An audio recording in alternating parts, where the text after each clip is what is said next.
Welcome to Sherlock Mondays, the Hound of the Baskervilles. I am Edward G. Pettit of the Rosenbach Museum and Library in Philadelphia, Pennsylvania. This is episode 3. We will cover the third serial part of the Hound, chapters 5 and 6, as they were published in the Strand Magazine in October 1901. And joining me as co-host is Monica Schmidt. Hi, Monica. Hey Ed, how you doing tonight? I am fabulous. This is going to be a ton of fun. I can't wait. Oh, this is going to be lovely. It's been a while since I visited the Hound, and every time I come back, I love it more and more.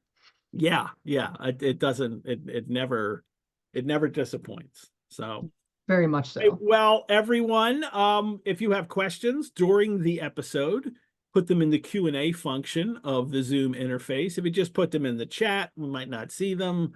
The chat is for you guys to have fun with each other, talk to each other, do everything you want.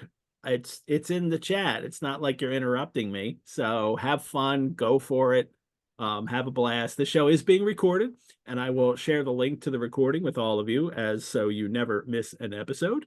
Or if you just want to rewatch them. The recordings are going to remain available through the entire summer too. So Yay. That's good because I've missed a couple just because of travel and work as a therapist and whatnot. So also a reminder for tonight and for all the shows, no spoilers. There are actually some people in the audience who are just reading Hound for the first time.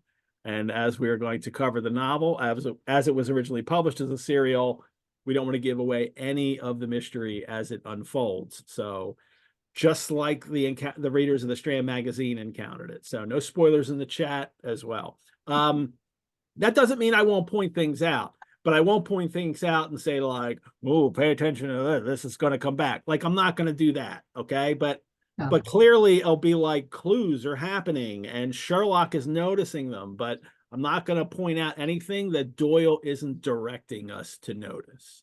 So, all righty. Well, let me fully introduce our co-host, Monica Schmidt. I'm sure many of you know her from Sherlock Mondays. She is also Ash BSI. She is the president of the Younger Stamfords of Iowa City. She is a member of multiple Sherlockian societies, including the Norwegian Explorers of Minnesota, the Sons of the Copper Beeches here in Philadelphia, the Speckled Band of Boston, the Hounds of the Baskervilles Sick of Chicago. Since 2013, Monica has been a staple in the Sherlockian Conference lecture circuit, typically speaking on the subject of Sherlock Holmes and mental health, having written the definitive essay on Holmes's cocaine use in the canon. She received the investiture of Julia Stoner, from Speckled Band, from the Baker Street Irregulars in 2019, and she is the Church of Saint Monica from the adventuresses of Sherlock Holmes, Ash. When not engaging in Sherlockian activities or playing cricket, Monica even plays cricket. She's also a licensed mental health counselor in private practice. I'm so happy you're back also for. Well, I'm happy to be back, and I was literally like less than 24 hours ago. I was in Tulsa, Oklahoma, having celebrated the 50th anniversary of the Afghanistan Perceivers of Oklahoma, and they hosted a symposium, and I was one of the speakers at the symposium discussing John Watson's PTSD. So, yeah, we have a little bit of fun with this. Which I've heard you do, and you did a lecture not that long ago, a couple months ago on that as well. That was online. We got to watch that. So, yeah, good stuff. And everybody knows Monica in the BSI, well, Sherlockian days, and you I'm are gregarious and an extrovert in the middle of a literary society full of introverts. Well, what you do is you give yourself and your time, and you make sure that anybody that you encounter, you make sure they feel welcome and included in Sherlockian endeavors. Now, almost all Sherlockians do this anyway, but you really take the time to do this, to be involved with people, and to make sure that everybody is okay. So, Yeah, that's the way The way, oh, thank you. I mean, and the way that I view it is that it's an investment in the community. If people feel welcome, people will come back. And if people come back, they'll contribute and they'll bring their friends, hopefully. And, it's all about investing in the future of this society.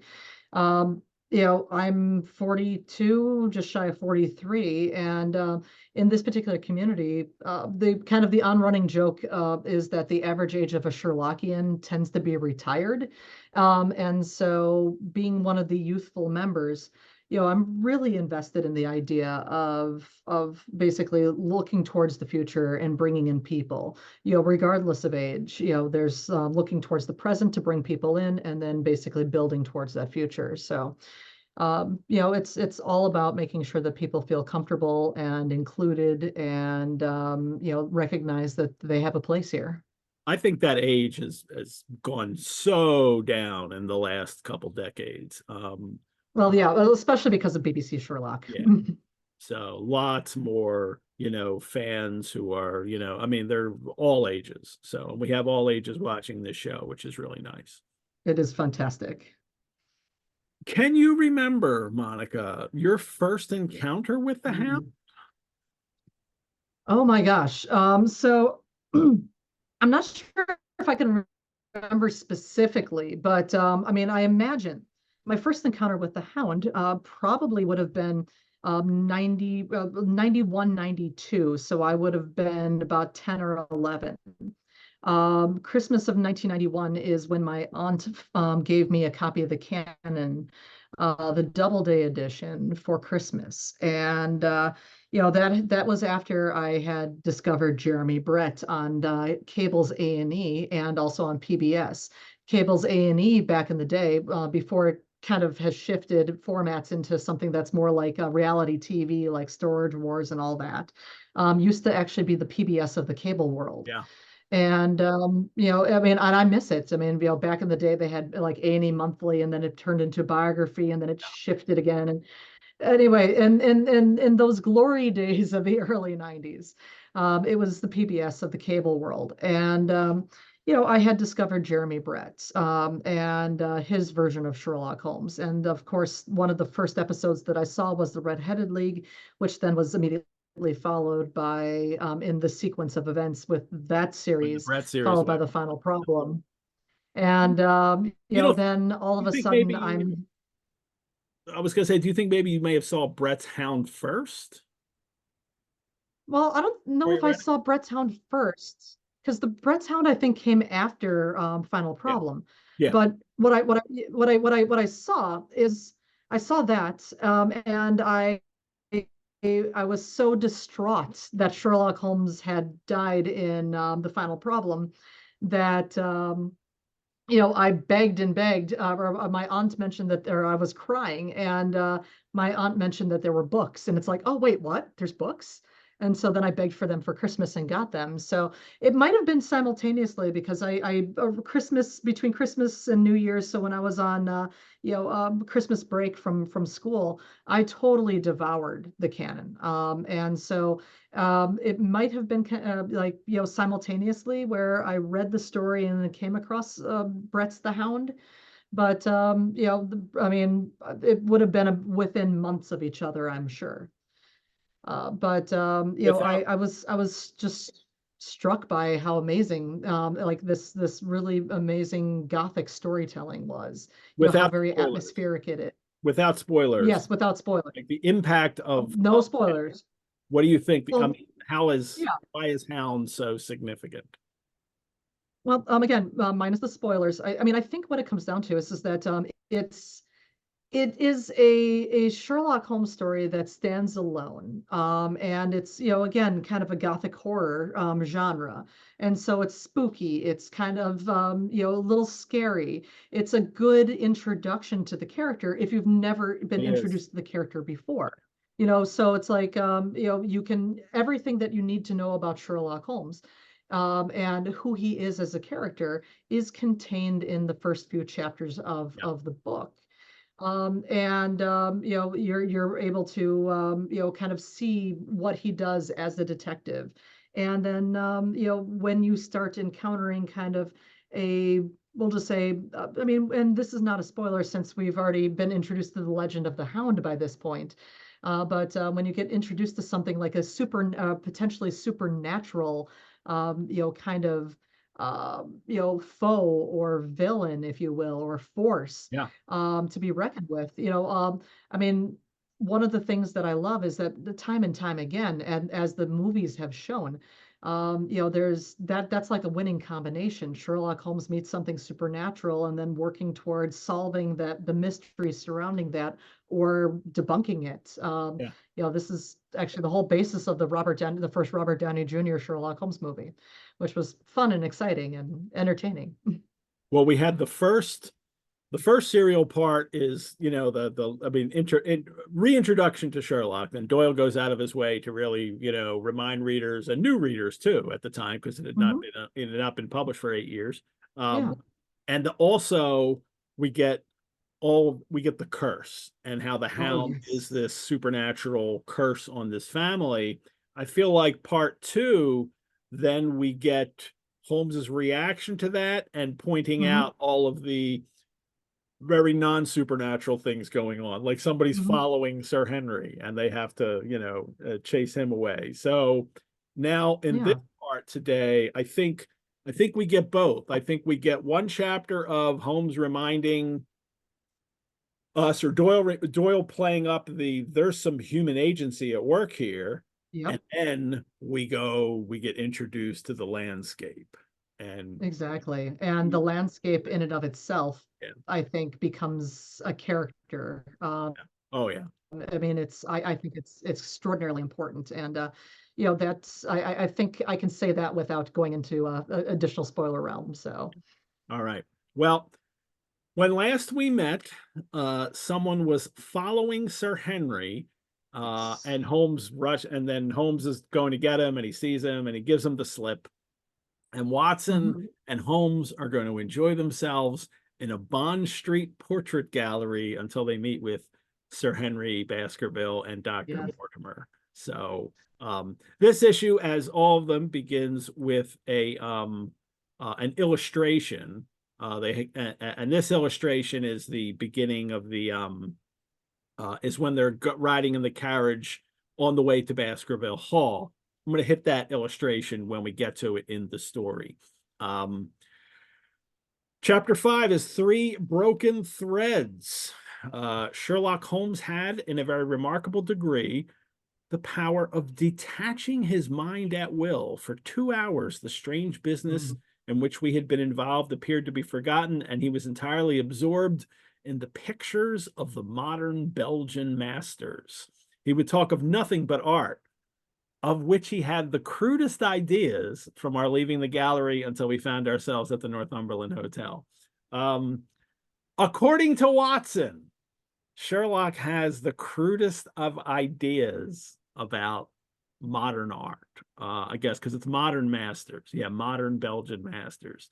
Um, I'm not quite sure what Doyle's getting at here and putting it this way, because I don't know whether he's saying Holmes concentrates so much on science and crime that he doesn't have time to develop ideas about art, or is he just pointing out a difference with Watson that, like, but Watson Yeah. to me never seems to be the Mhm. cultured one anyway. Like, really, Well, Watson? I yeah. would think you would have Well, crude but ideas. then again, like if we hearken back to what in A Study in Scarlet, where he's going through Holmes's, like, like all of his knowledge, as Watson is kind of just dissecting Holmes, or a little, um, you know a knowledge, well, actually, I can't even remember, like, the full breakdown, but I mean, I think it's fair for someone to enjoy something and be gifted, and brilliant in one area, and maybe have, we'll just say, maybe less fully formed ideas and analytical behavior, or ability to analyze in another. So, I mean, it could go either way, but I like the concept, though, that Holmes can compartmentalize, and take a break from detecting. Yes, And yes, for me, as a mental health counselor, this is actually a strategy that I suggest suggest and often employ for myself, when I'm dealing with a problem. It's not so much that I want to deal with the problem by avoidance, which this isn't avoidance, but sometimes shifting and fully engaging in another task will allow someone to be able to kind of quiet their mind, and refocus their mind. Yeah. So then that way they can, tackle the problem at hand, with, we'll just say, kind of with the, the greatest amount of clarity. This is one of the reasons why I regularly schedule cinema time, in my schedule. Time to basically go to the cinema, take a break from, all the concerns, all the problems that my clients are dealing with, any problems that I'm dealing with, and just kind of escape for 2 hours. Yeah. And then by the time that I leave the cinema, brain is a little bit clearer, and I'm able to think better and, address things better. I want to comment to the first thing you mentioned about that study in Scarlet. And Holmes doesn't know anything about anything that Watson Yeah. does. Doyle gets rid of that immediately. That's literally only Yes. Holmes and Study in Scarlet. As soon as we get the sign of Yep. four, Holmes is the polymath and he knows everything about everything. So Mm-hmm. I especially all I can think of is the Holmes in Greek Interpreter, that he has art in the Mm-hmm. blood.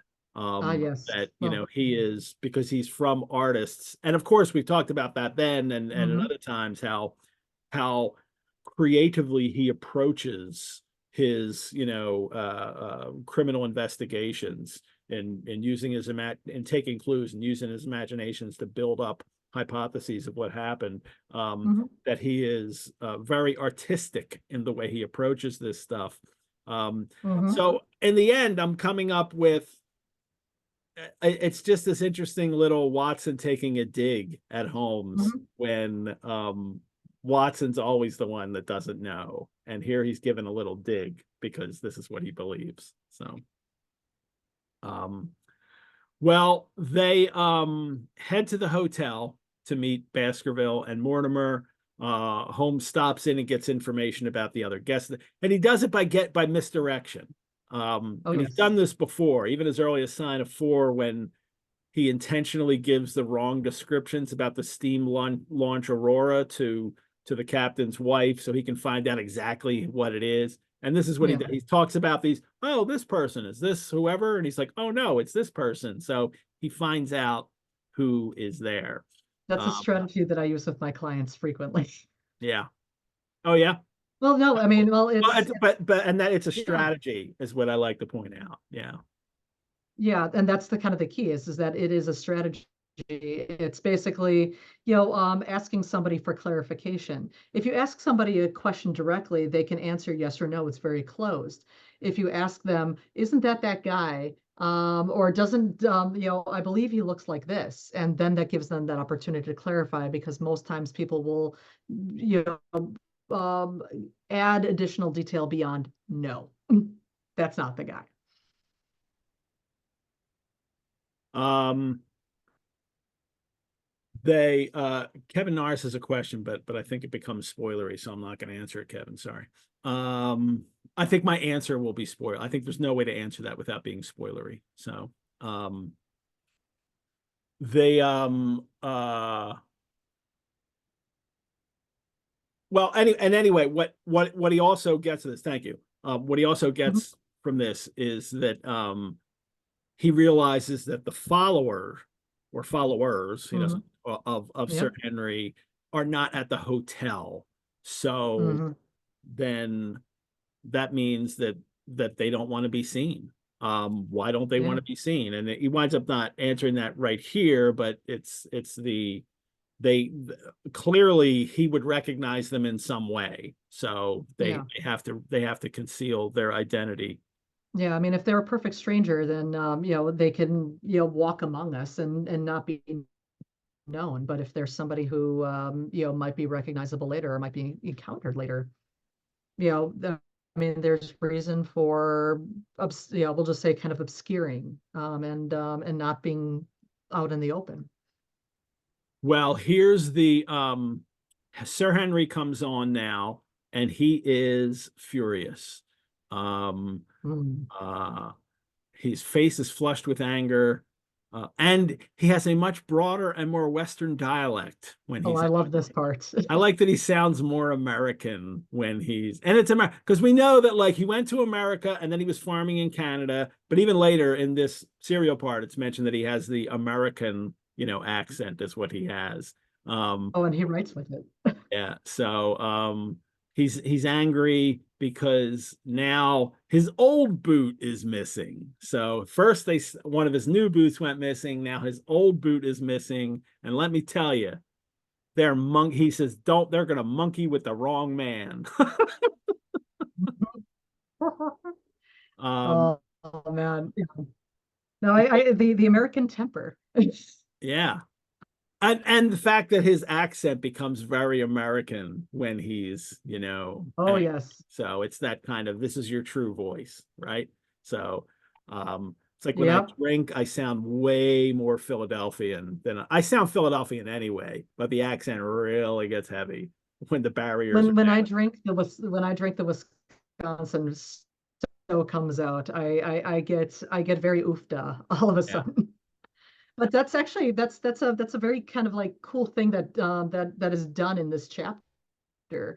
At least during this during this sequence, is basically revealing that the default accent kind of comes out, and Mhm. that Henry is trying to be prim and proper and gentlemanly, but when he gets angry, the we'll just say more authentic version of Henry, and thus Yeah. the more authentic version of his voice comes out. And I have to admit, I absolutely love that that it shows up in here, because you're getting to actually he's becoming a more multifaceted character versus just kind of a very unidimensional he's the client Yeah. thing.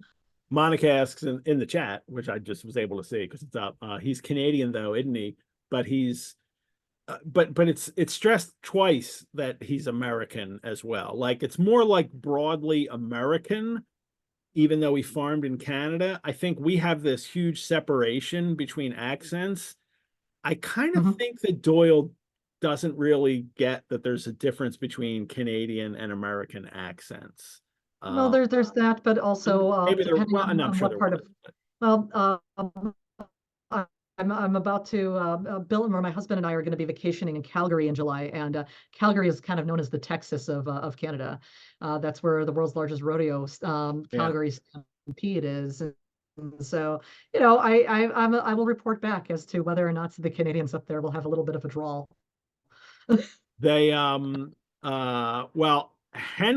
Sir Henry is and then he's a little annoyed. He's like, I'm sorry, Mr. Holmes, you'll excuse my troubling you about such a trifle as his lost boot, but Holmes thinks Mhm. it's worth troubling about, that it is very queer. He says it's the queerest thing that could happen. Mhm. And we Yeah. know it's these singular features, the outre.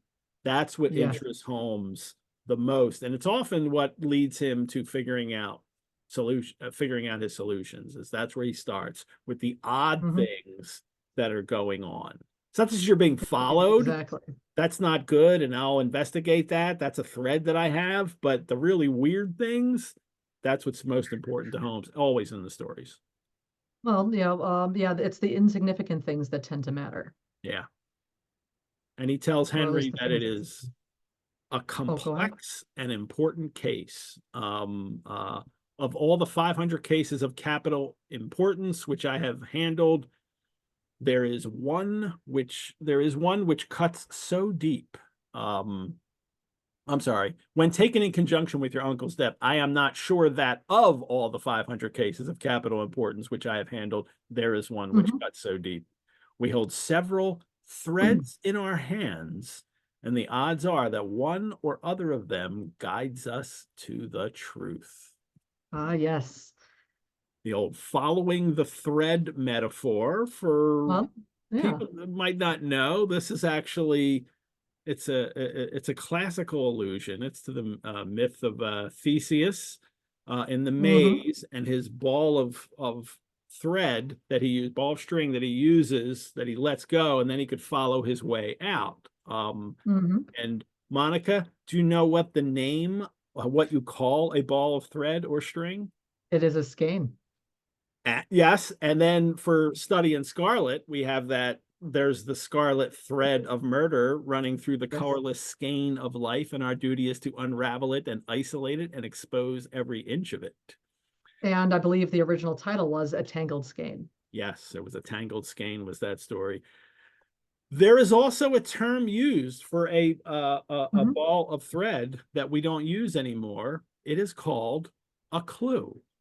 And that Oh, is the origin of what we use clue to mean now. It was CLEW, and that was the English spelling, but it's it goes back. It's an old learn word, something every day. and this word develops into the modern sense of an observed piece of evidence that leads to a solution, just as the string in the Theseus story Mhm. led to him being able to solve the maze. So that's the etymology of the word clue. So Oh, that is so cool. I didn't know that at all. So that I love coming to Sherlock Mondays. I learned so much. there you go. Me too. Um, then they uh, then they had a pleasant luncheon. I love that. All this is going on, and they had a pleasant luncheon, which we didn't even talk about the business. So they sit down, they have their wine, their food, they enjoy themselves, and Yeah. before they Can't go be business all the business. time, right? So Holmes really has this ability to stop. Okay, now it's lunchtime. Let's just relax. So um, they Holmes right away, well, what are you going to do? And Henry's response is, I'm going to go to Baskerville Hall um, at the end of the week. Holmes then mentions this is when he tells him that it's a good idea because you're Mhm. actually being followed in London. And here, with so many people, I'm powerless to prevent anyone from doing something. I mean, I wouldn't ever call Holmes powerless, but it's certainly going to be really difficult to Yeah. protect Sir Henry if someone's trying to follow, if someone's trying to hurt him in London, then it will Yep. be on the sparsely populated uh, moors near Baskerville Hall. Oh So yeah. Well, I mean, it's easier to protect you, when the population density isn't so, so big. I mean, it makes sense. There's fewer people to worry about and a lot more distance and space. It's the whole reason why, I have to admit, I feel a little safer here in Iowa, where there's much less population density than I do even in Philly. yeah. Um, I then feel he, safe in Philly. what's that? I'm safe in Yes. Philly because I grew I up. said I feel safe in Yeah. Philly, and apparently Oh, and there you go. oh, wait, A thank you, drink. Bill. All right. Thank you, Bill. Cameo appearance by my Cheers. husband. Thank you, Bill. And mixologist. My husband is or my ginger is superior and is a superior mixologist. So Is that a thank you, Bill. Oh, and and yes, and that drink is a what? oh, this is a brandy old fashioned. So Brandy speaking of old Wisconsin, fashioned. There you go. and Midwestern culture, old fashions are kind of a thing, but post-prohibition, there was this huge cache of Christian Brothers brandy that was found in Wisconsin. And so this is actually the most popular drink in the state of Wisconsin as a brandy old fashioned. There's places called supper clubs that usually have a variation, a sweet variation, and a sour variation. I do probably this isn't quite sweet, but it's definitely not made with sour mix. So we're going to call it a bastardization of the old fashioned recipe, but just using brandy. What's important is it's brandy. Quick the brandy. So there you go. I'm drinking a Manhattan. Just as Exactly. I'm drinking very Sherlockian tonight. So thank you, Bill. sorry, wrong pipe there. Um, um, I'm so Holmes sorry. Holmes points out to well, he asks Sir Henry because the person following had a beard, although Holmes figures it's a fake beard, but hey, maybe it's not. So he asks Sir Henry, anybody Mhm. that you know, any neighbors or acquaintances, actually asking Dr. Mortimer, Anybody there with a black full beard? Yes, Yes. Barrymore, the butler, is a man with a full black beard. So they decide to Ooh. send a telegram to the Mm-hmm. hall to see if Barrymore is there, and it's only supposed to be delivered into his hand. So this way they can assure themselves that he was there and couldn't have been. It's just a way of, narrowing the search down. So Mm-hmm. yes, Holmes figures it was probably a fake beard, but you never know. Let's find out if that's the case. So um, Yes. Now, I can't remember, and Ed, you might know this, and I think Claire asked the question in the chat, and I think this one is a valid question of where did we get the cliche the butler did it? Was uh, it from this, or I did it I predate think this? I think it's the that golden age of mystery, that the big mansion house mysteries in like the 20s and 30s. I think that's when that comes about. I don't think that's a Okay. 19th century thing. But Okay. always suspect the servants, let me tell you. Well, yes. Oh, yeah. It's terrible. It's always suspect the help. You That's know, always through these stories, yeah. yeah, I mean it is it's interesting. As a side note, the symposium of which I attended this weekend in Tulsa, somebody actually brought up the whole concept of like class and class, we'll just say kind of class ideas.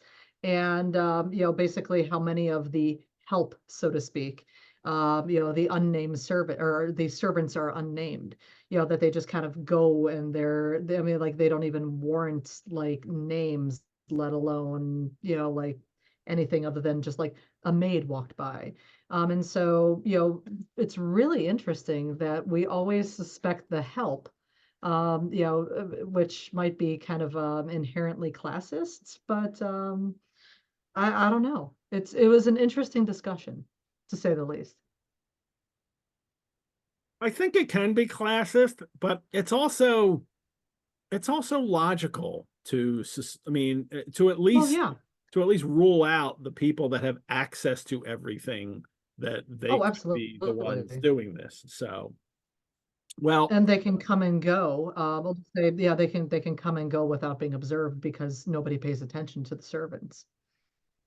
Mortimer gives Barrymore's kind of history here. The old Mhm. caretaker, he's the son of the old caretaker, and they've looked after the hall for 4 generations now. So he's really tied to the place. And when Holmes asked if he's profited by Sir Charles's will, he finds out that they had 500 pounds. He and his wife had 500 pounds each. So they've got 1,000 pounds out of this. Um, and Mortimer's like, well, don't suspect everybody because I got money too. I got 1,000 pounds from the will. Um, and then how much? Well, how much was he worth? Well, Seven he was. hundred and forty thousand pounds. Look at that, even more. Well, actually, Bill, what did we just add? Blue simple syrup. Okay, Bill added some blue simple syrup. Okay, sweeten it up a And little for you. okay, we're working on it. No, but even so, my God, that is a bloody fortune. It is. It's Bloody very he's very fortune. rich. It's 1%er rich. It's, he's completely rich. I mean, you can Yeah. do those weird calculations, but I never trust them to see what it's worth today. But the point is he's a 1%er. He's I would like 740,000 pounds. Thank you very much. Yeah, well, even now it would be nice, but but it wouldn't make you a 1%er. And it certainly does. Not currently, but if we did the inflation, I think it certainly Oh would, yeah. maybe not quite 1%er, but maybe top 5%. He's got a lot of money. So Oh, oh, yes. actually, I think if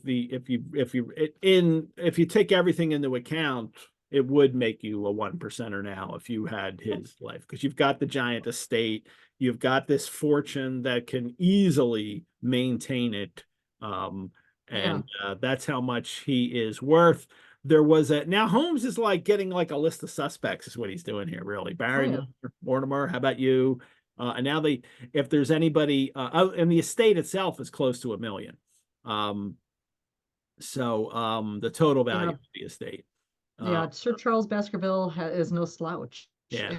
And wow, yeah, and I think Max brought up a really good point in the chat of that it's basically life-changing money for for anybody of the servant class, especially, to have a married couple, I a mean, the thousand pounds. £1,000 that they got. Yeah. That's amazing.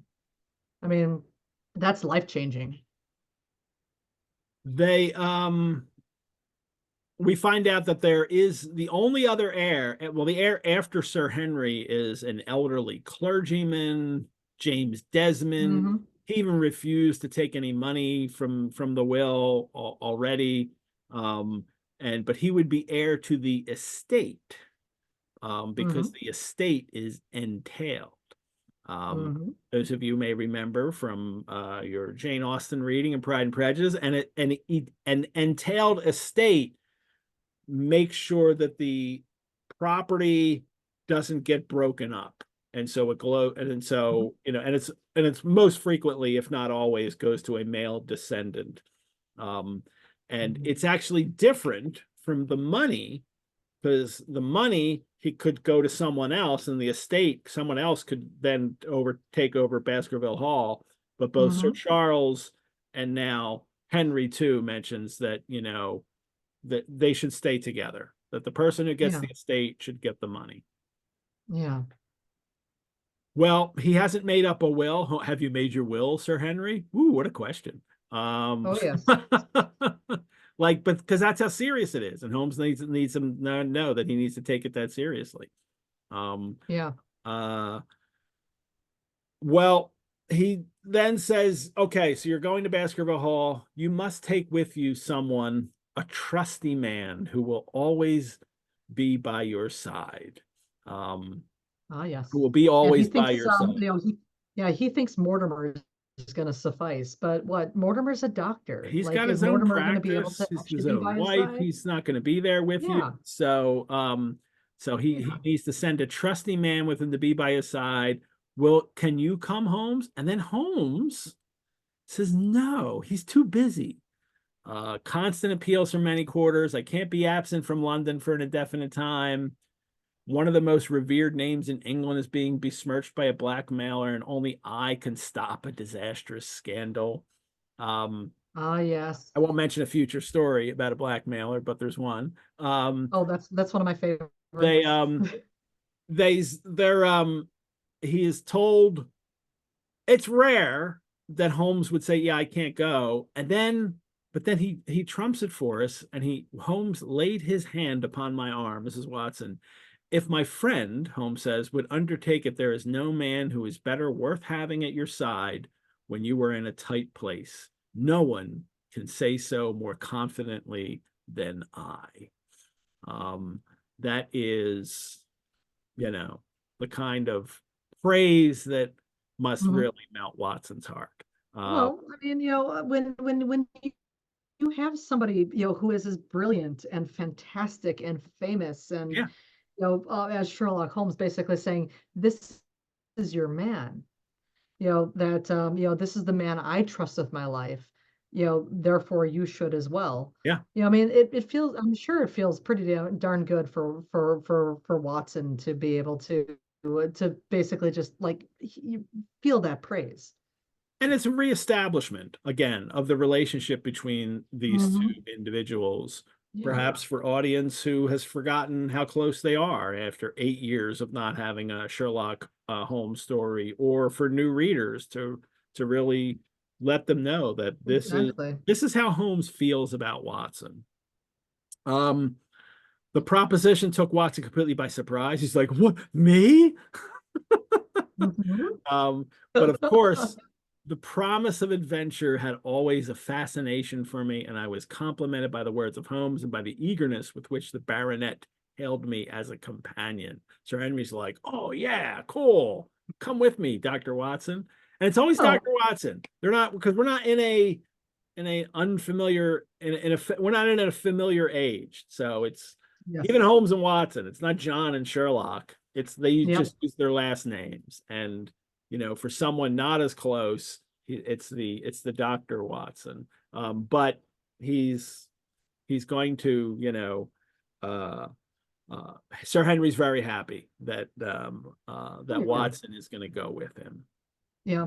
The funny thing is that even now, to a degree, within the Sherlockian community, there is like a lot of times we do refer to each other, just because there is a preponderance of Steves and Dons and Als. We refer to people by their surname, just because it's a heck of a lot easier to basically refer to, let's see, Doyle, Rothman, or Barry versus, just saying Steve. Yeah. So, we even do that, as I said, within the community itself still. And on occasion, I'm Schmidt. I mean, most of the time I'm Monica, just because of the there's not a lot of Monicas that are around. There's not a lot of women that are around, and in general, women are not referred to by their surnames. But on occasion, I'm still Schmidt. It's like, oh yes, hey, yes, that's me. Hello. You ever get a Schmitty? Schmitty. I That in got Philly from Mike actually when I was Schmidt. in He was college. Schmitty. Oh yes, well there's that, but I used to actually get Schmidtlet because I was a little Schmidt. Um, All righty. it's such a Well, bad joke. Watson gets to go I'm on an so sorry, adventure. that was bad. Watson's going to get to go on an adventure, and then, lo and behold, my missing boot. There's his boot sitting in one of the corners of the room. And they searched the room, and it wasn't there before. This was the new boot, the first boot that was taken. And I just, this is important. Clearly, Doyle keeps mentioning, my missing boot. Now I've got another missing boot. Oh my gosh, here's the boot. So he wants us to. The original boot. This is he's it's a clue. It's a thread, right? It's a thread that we have to figure out. Maybe it could mislead us. It could lead us somewhere else, but it's something that a reader would clearly be paying attention to at this point. But Holmes doesn't give away what he's thinking about it. And that's a frequent thing in these stories, is that Holmes notices something. We are aware that he's noticed something, but he won't say what it is until later. So, yeah. Well, Watson gives us a nice little sum up here. They of all the threads that they have, perhaps, that the incidents, the clues. There was the warning letter that Sir Henry got. There's a bearded spy. Yep. There's the loss of the new boot. There's the loss of the old boot, and now the return of the new boot. So these are the things that have, and it's not, we get a little sum up there from Watson. That was a frequent thing we used to do in stories. Exactly. And then they go back to Baker Street, and all afternoon and late into the evening, he sat lost in tobacco and thought. I like that. That's a good. I'm sure that appeals to you, Ed. I'm sure that appeals to you very much. And late into the evening, lost in tobacco and thought. But that's the thing about Sherlock. Smoking for him is about thinking. That's it's the equivalent. On problems. Well, it's the equivalent of meditation, or for some people, praying. It's basically all kind of the same thing of thinking. Yeah, and this is when he figures out cases. So. And maybe he figures it all out already. So this is something we'll discover later. As so many stories, then we get to the end and and he tells like, oh yeah, I knew it all like 10 minutes in. And I just had to, make sure of everything. So they get back the response about Barrymore, who says, have just heard that Barrymore is at the hall. Baskerville sent a telegram, and then Cartwright, who was sent out to comb all the hotels for the newspaper that had the letters cut out, said he's unable to trace it. And there go two of my threads, Watson. The chapter's called 3 Broken Threads. We still have the cabman who drove the spy. And he now shows up, a little irate. I've driven my cab to 7 years and never a word of complaint. I came here straight from the yard to ask you to your face what you had against me. Ah, yes. The saucy cabman. And then he, he tells, but Holmes just says, "Oh, I just want to know about this, and you followed, you were with somebody here and followed somebody, and then where did you go?" And then he says, "The truth is that the gentleman told me that he was a detective and that I was to say nothing about him to anyone." And Oh, yes. later he said, and Holmes asks, "Well, what was his name?" "His name," said the cabman, "was Sherlock Ooh, Sherlock Holmes. Holmes." Mr. Sherlock Holmes. Yeah, Mr. Sherlock Holmes. Never have I seen my friend more completely taken aback than by the cabman's reply. For an instant, he sat in silent amazement. Then he burst into a hearty laugh. "A touch, Watson, an undeniable touch. I feel a foil as quick and supple as my own. He got home upon me very prettily that time." That's a Hamlet reference. A touch, touch. It's Hamlet and Touch, Laertes in exactly. their Yeah, final fencing duel. a touch. Yeah. But Holmes has it's hilarious, but also Holmes recognizes I have a worthy opponent here, that I am trying to find. Mhm. The cabman describes him. He was 40 years of age. This is the father of the spy. 40 years of age, middle height, dressed like a toff, like a dandy, like a rich, and I know I'm rich. Mhm. Black beard, cut square, and a pale face. But that's all he can say. Yep. And snap goes our third thread, and we end where we begin. Ooh. But Holmes, at the end of this chapter, wants to remind Watson that we have got a foeman who is worthy of our steel. I've been checkmated in London, and I only wish you better luck in Devonshire, but I'm not easy in my mind about it. He says it's an ugly business, an ugly, dangerous business, and the more I see of it, the less I like it. I shall be very glad to have you back safe and sound in Baker Street once more. So Yes. And if, that statement right there, if anybody theorizes that Holmes is like a sociopath that has no empathy, that statement disproves it yep, completely. yep. He wants him You know, back. he is massively concerned about Watson and Watson's safety. And that's the part that's I think extraordinarily important here is in the reestablishment of the relationship between Holmes and Watson, that Holmes actually does care immensely about Watson. But somebody has to go because Sherlock is on this blackmail case and he can't go. And who better than the trusty Watson? All righty. Baskerville Hall, chapter 6. At the train station, Holmes tells Watson on the way over that I will not bias your mind by suggesting theories or suspicions. He tells Watson to report facts in the fullest possible manner to me, and you can leave me to do the theorizing. Mhm.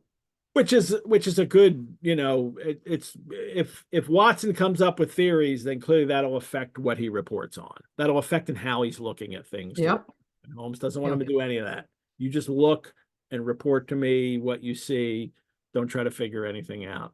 I mean, and let's face it, Watson doesn't figure anything out in any case. So I mean, what Watson is a solid and very intelligent human being, but he's not the most observant human, or he's not the most well, observant person. and he's He does figure observant, some but things out, he doesn't but make that jump, yeah, he doesn't make that leap. So that's what Holmes always points out. But he is a conductor of light. Yeah. Yeah. Every time you're wrong, I get smarter. There you go. There's that too. That's a rough thing when he did that to him. All righty. Holmes said Mr. James Desmond is ruled out of this from the suspect list. He's an elderly gentleman, amiable. Holmes just doesn't think that he's the one doing it, and he didn't take any money. Mhm. That seems like we don't need to investigate him. But Holmes says there are people who will actually surround Sir Henry Baskerville on the moor. That's who they need to keep an eye on. Mhm. Watson thinks, well, shouldn't we just get rid of the Barrymore couple? And Holmes is like, oh, no, no, no, no, no, no. Because if they're innocent, that's cruel. And if they're guilty, Yeah, well, you need to catch them. So, exactly. and then he's got his list of suspects. He says there's a groom at the hall, 2 moorland farmers, Dr. Mortimer and his wife, the naturalist Mhm. Stapleton, and his Okay. sister, and Mr. Franklin of Laughter Hall. Yes. And 1 or 2 other neighbors, he says, just in general. So this is like the list. The list is anybody who lives at Baskerville Hall or near Baskerville Hall. Exactly. So, again, it's about proximity. Who are the people in the neighborhood, so to speak? Yeah. Just like with eliminating the help, suspecting, the servants, you're going to suspect the neighbors first or second. If if basically the help is first, in terms of your list of suspects, then the neighbors are going to be your second, second level. And so that's what this is all about the people in the neighborhood. Max wonders, he says, does anybody else think that Holmes rules way too many people out immediately here? Like, at least ask the gypsies. He doesn't rule anybody out. That's what he's saying here, right? The only person he's ruled out is Sir James Desmond. Everybody else is on the list that they have to find That's out. fair. So, and then he tells Watson to keep your revolver near you night and day and never relax your precautions. So keep your finger on the trigger, Watson, because you never know what'll happen. And it's just this is danger. And then he tells the same thing to Sir Henry. Yeah. When Sir Henry says, oh, I took a walk in the park today in London, Holmes is like, whoa, whoa. Why did you do that, man? You can't do that. Yeah. Did you get your other boot? What? More boot talk? No, sir. It is gone forever. Indeed, that is very interesting, Holmes says. So we're reminded that there's something important about this boot. So keep your thinking caps on. Especially your first time reading it, put your thinking caps on. Doyle can't tell you any more times to start thinking about the boot. Yes. All I have to say is, what are you talking about? What's that? What are you talking about? Sorry, bad Canadian. Well, yeah, there you go. There's the Canadian. I mean, he is Canadian. So, yes. What are you talking about? What's missing? A boot. Well, about what? No, a boot. So there you go. Exactly. They have and then he tells Sir Henry to avoid the moor in those hours of darkness when the powers of evil are exalted. Holmes sounding very much like, the legend here, the warning from the legend. And it is, clearly there's a human agent involved in London, but Holmes is not at least discounting for us or for Sir Henry that you need to pay attention to the curse. Thank you. While they're off on the train, Watson looks back and sees the tall, austere figure of Holmes standing motionless and gazing after us. Like that. Sir Henry is as they're driving along, Sir Henry's young Baskerville stared eagerly out of the window and cried aloud with delight as he recognized the familiar features of the Devon scenery. He's very excited. And then we get a little more of this racial craniology from Dr. Mortimer. A little cringy, but rounded head of the Celt. Who's- So he's Celtic enthusiasm. Sir Charles had a different skull shape, half Gaelic, half Invernian.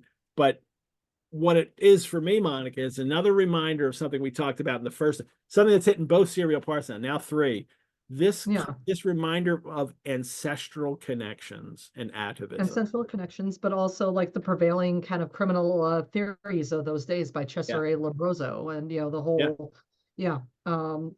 basically you can tell a criminal basically by how they are their physical features and how they are constructed. This atavistic strain that Mortimer investigates in his on his own, that this idea that things from the past can recur again, and this strong tie to in the last serial part we had them talking about how Sir Henry is of the true Baskervilles, and he's inherited in some ways Sir Hugo's anger even. So this is present all through this story, and Doyle's really paying attention to it always, or having us pay attention to it always. Yep. Well, we get the first sight of the moor. Yep. Which is just a gray, melancholy hill with a strange, jagged summit, dim and vague in the distance, like some fantastic landscape in a dream. Oh yes. I mean, that is poetic. Yeah. And now Watson comments on Sir Henry, and men of his blood had held sway so long and left their marks so deep on this place that Sir Henry kind of embodies this Baskerville nobility. This is an inherited trait, his nobility. He's a true descendant of the high-blooded, fiery, and masterful men that was mentioned in the last part. It's mentioned again now. They arrive at the station, and they notice that there's a couple two soldierly men in dark uniforms. They're not soldiers, two soldierly men in dark uniforms with rifles who look at them as they pass. They don't say who they are yet, not till they're in the carriage ride. And the ride to Baskerville Hall now, we just get lots of terminology about the countryside, about these moors in Devon, the peaceful and sunlit countryside there. Behind the peaceful and sunlit countryside, there arose ever dark against the evening sky, the long gloomy curve of the moor broken by the jagged and sinister hills. Yep. Watson, to me, a tinge of melancholy lay upon the countryside, which bore so clearly the mark of the waning year. Yellow leaves carpeted the lanes and fluttered down as we passed, rotting vegetation.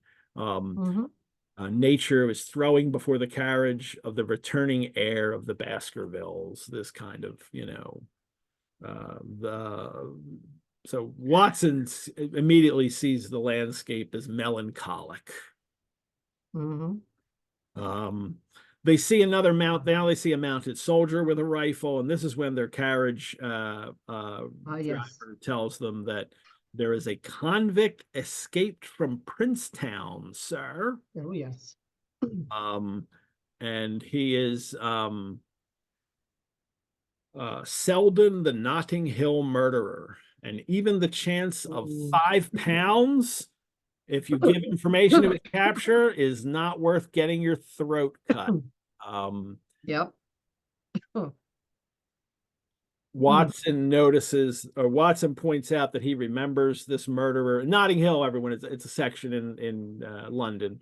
In London, I mean, well, there's the movie Notting Hill with Julia Roberts and Hugh Grant, and that was very nice. Notting Hill. Hill. Notting Hill's not so nice, or at least parts of it were not very nice. Or it could have been a nice neighborhood that just happened to have a murderer. But yes, and he was particularly brutal. Holmes was even interested in the case. There was the ferocity of the crime, the wanton brutality that marked the actions of the assassin, and he's insane. There were doubts to his complete sanity. So yes, they didn't give him the death sentence, they just locked him up in the prison. Now, this prison, Princetown, is an actual prison. Yep. In Devon. Yeah. It was then. It was before, long before then too, and it's still there now and still in use. Although it's been rebuilt a few times, that prison is still there. Doyle has read about it. He's actually written about it. One of his Brigadier Gerard stories has Brigadier Gerard escaping from this prison, because it used to be a prison to hold prisoners of war. And so when he sets his Napoleonic War era story with Brigadier Gerard, that's where he goes. And I'm pretty sure he escapes from there. Somebody can tell me if I'm wrong about that. I'm pretty sure that's the case, because I haven't read the Brigadier Gerard stories. And now here is where in the text, when they're riding in the carriage on the way, is the first illustration that led the story. Let me do it that way. There we go. They're in their carriage. It's Watson, there's Sir Henry, there's Dr. Mortimer, the driver. Yeah, you get the idea of this bleak landscape behind them, but not a ton done with this to really paint the picture of this place. I'm finding the pageant illustrations are a little workmanlike for the Hound so far. They're very much, okay, here's a scene that I'll do, and he just has that scene. I'm thinking, I mean, let's see, this is what, 1902. Paget's taken a break for a while. I mean, I imagine that this was another job for him, or just another job for him. Well, Doyle wanted Paget to do to come back to do the stories, and Paget's still working and doing other stories. But this is all we'll get for this so far. That's the one. I'll share another Paget illustration when we get to it. But now Watson really gives a description of the scene. The huge expanse of the moor, mottled with gnarled and craggy cairns and tors, a cold wind swept down from his set of shivering, and on and on. And I won't read the whole passage, but I will point out the vocabulary in the passage. Gnarled, cold, shivering, desolate, lurking, fiendish, wild, malignancy, grim, barren, chilling, and the darkling sky. Oh, yes. I mean, can Watson write poetically and paint an extraordinarily amazing picture of like this extraordinarily creepy and gothic and scary place? And that's this gothic landscape that we've been set into. We've gone from London, busy London, lots of people, hotels, and now we're in the fantastic landscape that's grim and with a darkling sky. I love darkling. Yes. The road in front grew bleaker and wilder. Stunted oaks and firs, twisted and bent by the fury of years of storm. And then they see off in the distance 2 narrow towers rose over the trees. And the driver says to them, Baskerville Hall. That's the first sight they get, are just the 2 towers over the trees. Then when they arrive to the gates are this maze of fantastic tracery and wrought iron. The pillars, weather-beaten pillars on either side, with blotched with lichens. And then then they're surmounted by the boar's heads of the Baskervilles. Yes. Which will be their heraldic device. They have a boar's head in their coat of arms, but I think this is the only mention of it. And it is the only mention of it, but there is an entire book on Sherlockian heraldry. And this particular crest features very prominently within the book. And the real Baskerville coat of arms of any families that have that real name doesn't have a boar's head on it. So this is Doyle's license to add this to the to the thing. You figure it should have been a hound, but it's not. It's a boar. And boars are very common, or at least they were in the Middle Ages, that show up in coats of war. Even Richard III has a white boar on his. But many people had a boar's head on in their coat of arms. Well, they go through here, and then also there's the one lodge was a ruin of black. This would be the gatekeeper's lodge. It's a ruin. It's got bare ribs of rafters. And then there's a new lodge, half constructed, right next to it. And this is evidence that he points out of the first fruit of Sir Charles's South African gold. He's rebuilding the gate lodge, and the lodge right at the gates, and the ones, but it's Gothic, because old ruin is still there. It's not just wiped out yet. It's the old ruin, and then the new one is right next to it. Well, they go through this tunnel of trees. Sir Henry wonders, is this the yew alley where Sir Charles died? No, that's on the other side. We have two tree tunnels, one in the front, one in the back. And Henry, evidence of way too much money, right? Yeah. Well, and Henry says, I'm going to put up electric lights here. He's like, this is so gloomy. No wonder, I'm going to put a row of electric lamps here with 1,000 candle power Swan and Edison right here in front of the hall door. The harbinger of light. Henry Baskerville. And he's the modern man, right? I'm the modern man. We're going to pull this place out of this decrepit, crumbling past and renew it. And so he's fighting the old guy. I have to admit, I think the first Sherlockian toast I ever gave was actually about that section, about that passage. The concept of Henry Baskerville being the modern man, and actually, the phrase I used was actually the harbinger of light. You know, because he's the guy who's literally lighting up Baskerville Hall and bringing, again, Max is spot on here in his interpretation as I see the as I see his comment, lightness versus darkness, good versus evil, rational versus curse. And of course, Watson is the conductor of light. Well, and if this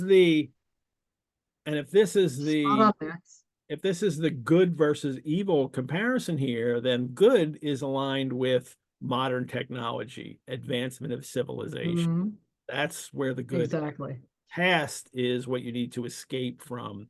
It's evil, it's gloomy, it's it's darkness, cursed. Exactly. All righty. Well, they pull up to the door, and the hall is really only described briefly. It's the front's it's draped in ivy, window or coat of arms breaking through the ivy here and there. There's twin towers, ancient crenellated and pierced with many loopholes. There's heavy mullioned windows. People know mullioned windows are the windows that are all broken up with like either diamond shapes, or it could be square, could even be circles in it, but the windows themselves are all broken up with into shapes. That's a terrible way to describe it. Look up mullion, but that's what they are. I need another Manhattan here to finish this up. Oh, you definitely need another Manhattan here. But they also, what I really notice here too is that Baskerville Hall is a fortress. That's how old it is, because it's originally designed to also protect. It has towers with turrets and what do you call it? Loopholes, which is what you fire out of if somebody's coming to besiege the place.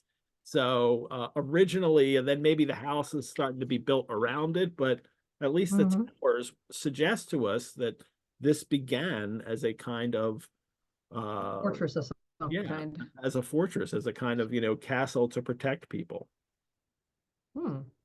Fascinating interpretation. I mean, I like that. I like that.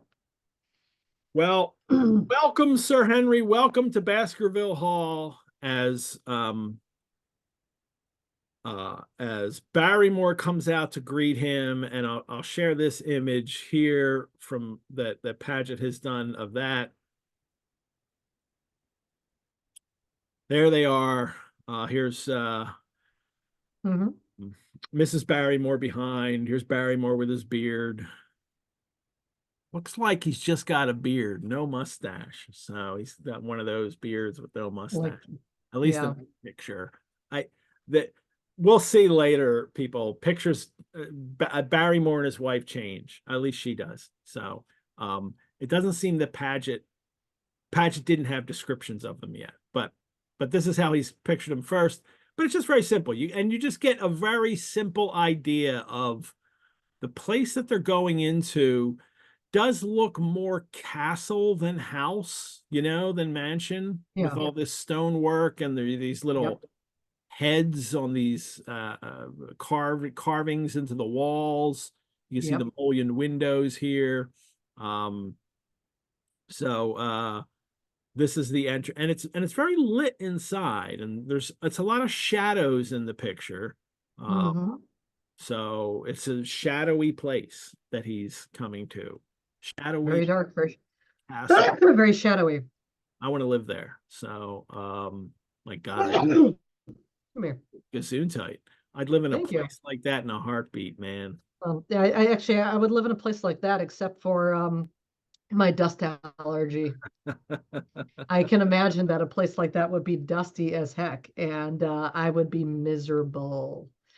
And freezing cold all the time. And freezing cold. Well, they head inside. Barrymore welcomes them. They go in. Inside, it's that dark wood and, venerable, large, lofty, heavily raftered, huge bulks of age-blackened oak, stained glass, oak paneling, stag's heads, coats of arms upon the walls. So they're, it's like the classic castle that we would imagine. Yeah, this is where I want to live. I don't want to live in comfort or modern or anything like. I've never liked it. So they go in, they get situated, and Barrymore takes their luggage. Watson mentions the square black beard and pale, distinguished features of Barrymore. So he's still on the list. Well, yes, square black beard. Yep, and pale face, as the spy had as well. They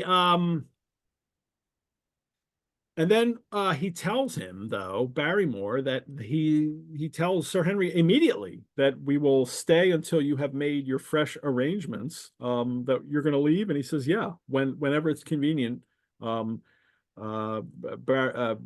Baskerville can't believe this, that because they've served them for generations. And he says, we were very much attached to Sir Charles, and his death gave us a shock and made these surroundings very painful to us. So they're going to take the money that they got and establish a little business and, and retire from service, but go into something else that can maintain their lives for the rest of their life. A little investment money. Well, which makes sense, and from a psychological perspective, if they were genuinely that close to, Sir Charles, it would make sense, that remaining in that space would just feel awful and painful. It also, at the same time, is suspicious. Yep. So, definitely. Well, yeah. But I mean, from a therapeutic standpoint, it follows. Yes. It's kind of like I wouldn't want to live in the house where my friend died. You won't want to live in the house that you murdered someone either. So. Well, there's that too. Yes. I wouldn't want to live in either. Yes. All righty. Well, he and Watson sit down to eat, and it's the place is somber. The dining room, it's just shadow and gloom, smoke darkened ceiling. There's a dim line of ancestors in every variety of dress. These are the portraits from the Elizabethan knight to the buck of the Regency, stared down upon us and daunted us by their silent company. This is the last illustration from Paget that I'll show this one too. Here they are in the room, and how Yep. dark he's made everything around them. That Yep. get glimpses of, here's the portraits of the ancestors, but how high the ceiling must go. Some swords up That here would on be a the beast wall. to heat. Yeah, absolutely a beast to This is the heat. only light here. I'm sure Sir Henry's nice and warm with the fire at his back, but Watson's probably freezing. Or they're reversed. I don't know, one or the other. Can't tell who's who here. I think this is supposed to be Watson, but we don't seem to get much of a mustache on him. We get no mustache on him. Yeah. So I'm guessing maybe this is Watson It and doesn't even look like Watson. Neither one of them look like Watson. Um, do you all know right. what Watson looks like from the back of his head? I don't know, but it doesn't seem Doesn't like look it like to that. me. So, uh, but this is and it's kind of, and it looks somber. It looks, ooh, this is how you want to live your life. This is where you eat every night in the middle of this Mhm. dark room, with just this light here and everything else in shadows. Well, Yeah, Sir Henry will lighten the place up. There'll be electric lamps inside, exactly. There will be lights. bright and shining. Well, they and I love the portraits looking down at them. This reminder that we've had so far so many times of ancestors and Mhm. of not just the Baskervilles, but the Yeah. whole idea from Mortimer, and also a reminder from Doyle, this atavism that the past is constantly there coming into this. And here, especially with the curse, the fact that Watson mentions that the people in the portraits stared down upon us, and daunted us. Um, Mhm. uh, Sir Henry wonders, he's like, I don't wonder that my uncle got a little jumpy if he lived alone in such a house as this. And then he says, things may seem more cheerful in the morning. I like that, huh? The sun will come out tomorrow. So a little bit of Annie in Sir Henry here. Did Sir Henry have a little ginger in his hair? Maybe a little ginger in his beard. So there's the and then Watson, and then so they all right, they go to bed. Watson looks out from Ooh. his window, and his sight from his window is beyond two copses of trees moaned and swung in a rising wind. A half moon broke through the rifts of racing clouds. In its cold light, I saw beyond the trees a broken fringe of rocks and a long, low curve of the melancholy moor. What a great view. I know. I mean, amazing view, but also amazing description. This is what I was talking about. It's this atmospheric kind of like writing is the main reason. Well, I shouldn't say the main reason, but it's one of the many reasons why I love, love, love, love, Yeah. love this novella. There's no other Sherlock Holmes story that does this. You cannot find this paragraph in any other Sherlock Holmes Yeah. story. He really goes out of his way to embody this landscape that we're surrounding. I'll talk about Mhm. more of this and his inspirations for it, not from just being walking Yeah. around in himself, but also through this meeting Bertram Fletcher Robinson, and telling him about the area. There's also a book by Sabine Baring Gould, the Yeah. Book of Dartmoor, that it seems like Doyle must have actually read it because of the Mhm. way he's described some of this and some of the descriptions of that book. There are things that we'll get in later episodes that I'll talk about. So that's what he sees now. And then we get this super, super gothic ending to the story. Um, Watson goes to bed. He hears the chiming Oh, clock, deathly silence. yes. And suddenly, in the very dead of the night, there came a sound to my ears, clear, resonant, and Mhm. unmistakable. It was the Mm. sob of a woman, the muffled, strangling gasp of one who is torn by an uncontrollable sorrow. I sat up in bed and listened intently. The noise could not have been far away and was certainly in the house, For half an hour, I waited with every nerve on the alert, but there came no other sound save the chiming clock and the rustle of the ivy on the wall. To be Oh, continued. Um, oh, woman ooh, hear the Jesus. sound of the woman crying in the night. It sounds like a haunted house tale. I mean, it totally does. It's atmospheric as heck. And you know, again, this is why this story works. I mean, if you're gonna read one single Sherlock Holmes story, you've got an entire I'll just say an entire like narrative, a complete narrative, and again, no spoilers. But I mean, you again, this atmospheric writing here mhm. is just top class. This is why this is the accessible standalone story. You know, you don't have people you know, in let's just say junior high and high school, you know, reading you know, A Study in Scarlet. Just you know, they're not really reading The Sign of Four. They're not reading The Valley of Fear, but they very much can read, you know, The Hound of the Baskervilles and you know, feel like they have we'll just say a grasp of the character as well as an understanding of really what kind of like a Victorian version of a gothic horror looks Yeah, like. yeah, It's accessible, it's atmospheric, it's creepy, it's fabulous. This is why people revisit it every Halloween. yeah. It works. It works very well on It all those works. levels, and it also works well as a standalone Sherlock because Doyle goes out of his way to really Yeah. give us all the information about Sherlock that that he has given us in stories years before, and now he's Oh, absolutely. putting it in there again. So, um, Yeah. well, sobbing in the night, a woman sobbing. Ooh. Maybe there's a mad woman in the attic. We Mm. will. Speaking of gothic, Oh but yes. the story is to be continued. Continued. Ooh. Well, that's it for Wish I this episode, Monica. Yeah, I wish I could this is like one of those things where it's like I wish I could be on every single episode of this just because I love the Hound that much. I love this story. But you know, you know, I'm excited. Who's on deck? Actually, it's I Steve. see Steve Steve Doyle Doyle is on deck. in the chat. He's actually going to be. Yes, I'll get to that in just a Steve Doyle moment. is on deck. But Monica, thank you. And no, thank you. Thanks to our chat, Mrs. Hudson, Brianna, for managing the links in the chat. Sherlockians, thank you for joining us for this third episode of Sherlock Mondays, The Hound of the Baskervilles. By registering for this program, as you've all done, you've helped the Rosenbach create more programs like our free Biblioventures series and also help us care for our collections, including Doyle's first editions that we have and the manuscript of The Empty House.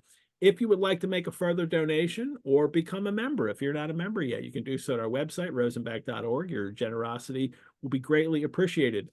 I will see you all next week for episode 4 of The Hound, which will do chapters 7 to 9. And our co-host will be Steve Doyle of the Yay, Fortnightly Steve. Dispatch.